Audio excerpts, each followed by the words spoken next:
Kapag kinukumusta nyo kami, isa lang yung lagi naming sagot.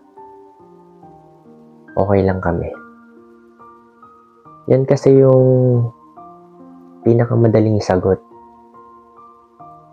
para pagtakpan yung hirap, yung pagod, yung pag-iisa namin dito sa ibang bansa.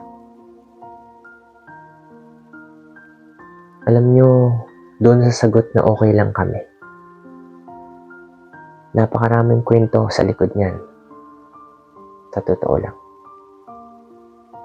Pero ni minsan, wala kayong narinig sa amin kung ano yung pinagdadaanan namin dito sa ibang bansa. Dahil dito, hindi namin iniisip yung pagod.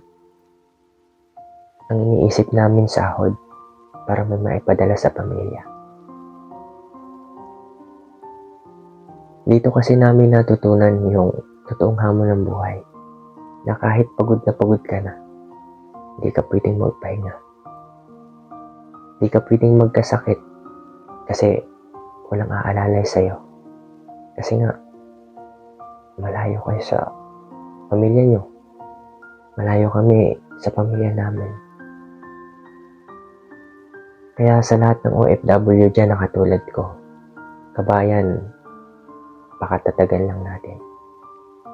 OFW kami pero hindi OFW lang. Marami kaming pangarap kaya andito kami. Kaya yan yung pinaglalaban namin kung bakit nagiging matatag kami kahit ang layo-layo namin sa aming pamilya. Baka tatag lang.